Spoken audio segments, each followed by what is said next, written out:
there, are you someone who's extremely confused about where to study abroad? In 2025, it is becoming extremely difficult for students to figure out the right location to study abroad.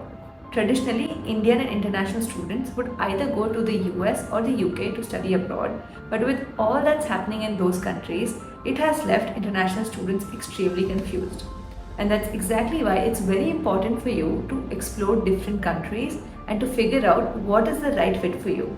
Today, I'm going to tell you everything I know about studying and living in Sweden. Now, you might think that I'm crazy to suggest Sweden, but honestly, by the end of this video, you would know that it is actually an interesting choice. For the ones who don't know, Sweden is a very interesting country. It is a Scandinavian country located in Northern Europe, and the capital of Sweden is Stockholm. Sweden is also one of the most innovative countries in the world. Its capital, Stockholm, has more unicorns per capita than any other city in the world except Silicon Valley. In fact, Sweden is the birthplace of Spotify, Skype, Ericsson, etc. It is very well known for its social systems, its work-life balance, and innovation. And another interesting and important fact is that 90% of the Swedish population speaks in English. Because of all these reasons, I believe that Sweden might be a very interesting choice for a few international students. So let's not waste any time and get started with this video.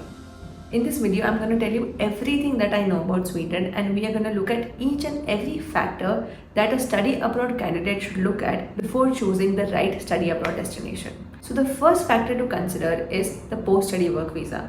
Sweden gives a post-study work visa of 12 months to international students, meaning you can stay back in Sweden after graduation for 12 months to look for jobs. The next factor to look into is popular courses.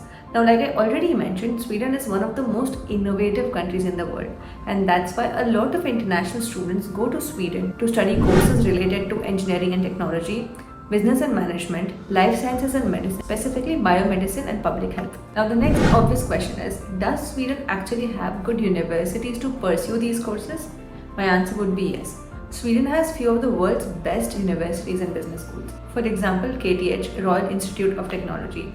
It is a 200-year-old university and is known as the MIT of Sweden. It is extremely popular for its tech and engineering related programs, and it consistently ranks amongst one of the top 100 universities over the past few years.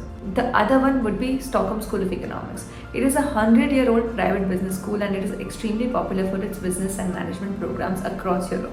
And so are all the other universities mentioned on the screen. Getting into these universities and business schools is extremely tough, but we have quite a few clients who have got admits to these universities. And if you're someone who's looking for admission help, feel free to reach out to my team. Next, let's talk about living expenses. Now, let's say if you end up at a university in Stockholm, you would spend anywhere from 1,000 to 1,200 euros per month. Yes, Stockholm is a little expensive. However, if you go to other student cities and towns like Uppsala, Gothenburg, etc., then you would spend anywhere from 700 to 1,000 euros per month, depending on your standard of living. The next and the most important factor to look into is language barriers. Now, like I already mentioned before, 90% of the Swedish population speaks English. That's why Sweden is one of the easiest Nordic country when it comes to languages. In fact, most universities offer all the master's programs in English. In your day-to-day life, you will not find any hindrances as such, mainly because everyone below 50 years of age speaks English. Also, major job sectors in tech, management, startups do not require Swedish as a language. Obviously, it's helpful if you know the language. Please note that the top English-speaking cities in Sweden include Stockholm, Gothenburg, Malmö, etc. And it's better that you end up going to study at these locations because it will make your life easier if you don't know the language. The next factor to consider is health insurance. In Sweden, the health insurance is not free for the first year, but from the second year, once you get your Personnummer, you will be eligible for heavily subsidized healthcare. Now, let's look at the next factor, which is part time jobs. A lot of international students who end up going to study abroad depend on part time jobs, and it's very important to know whether a government officially allows a student to do part time jobs. In Sweden, you can easily do part time jobs if you get any opportunities. And in fact, the best part is that the government has set no limits for the number of hours of part time job. Generally, in other countries, there's a limit on number of hours you can spend every week for part time jobs, but that's not the case with Sweden. The Sweden government says that you can work for as many hours as you want. However, they suggest that you maintain a work life balance and you work anywhere from 5 to 20 hours per week. Before I talk about the job market that you're all waiting for, let me first quickly explain to you how PR in Sweden works. So, in Sweden, you need to reside for 5 legal years to get a PR, and the PR benefits are amazing. Sweden provides a full social safety net, meaning unemployment benefits, sickness pay, amazing work life balance, public pension, etc. Obviously, there are some conditions that you need to meet, but once you get the PR, the benefits are amazing, almost very close to what the locals get. So, if you're someone who's looking for work life balance and wants to start from scratch in a new country, Sweden is an amazing place to go and to, actually build a life. Before I move on, let me tell you a little bit about myself. So, I am Bijal and I have lived in Europe for quite a few years. And I run a study abroad boutique called Edu Abroad, where I help candidates get into the world's top universities. So, if you are someone who's looking for a personalized journey with a consultant from start to end, be it shortlisting the right country for you, right programs, applications for those programs, etc., then you can reach out to me or my team on this WhatsApp number and we will help you out from start to end. Okay, so finally, let's talk about the Swedish job market. The tech and startup scene in Sweden is amazing, and in fact, it has a lot of international players like Spotify, IKEA, Volvo, Ericsson, etc., who operate in English.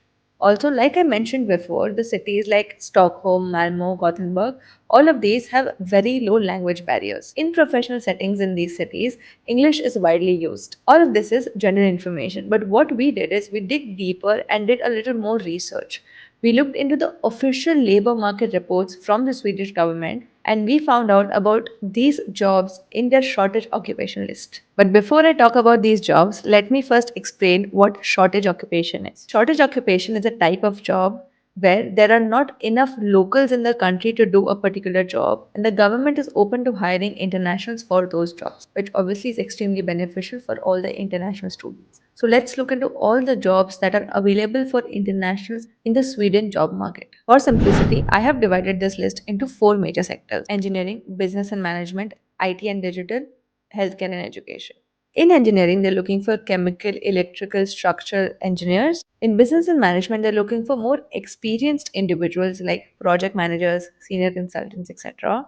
While in case of IT and digital, they're looking for software and web developers, along with system administrators. In case of healthcare and education, they're looking for nurses and teachers. Also, majority of the jobs in tech, business, startups, research, etc. do not require Swedish. Obviously, it's helpful if you know the language, but you do not require it when you're starting out. However, jobs in public sector like healthcare and social services require you to know the Swedish language, and therefore it's very important for you to choose the right program and the right kind of jobs if you wish to study in Sweden. Okay, that means that there are a lot of opportunities in Sweden. But I'm not going to sugarcoat and tell you that it's going to be easy to get a job. Today, it's not easy to get a job anywhere in the world, be it Sweden, US, UK, or even India.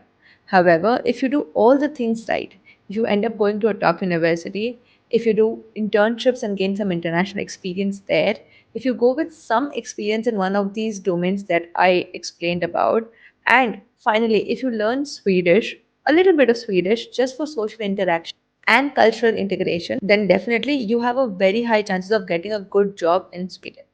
I have traveled and lived in a lot of countries in the world, and I have studied the education systems, the social structures of several countries.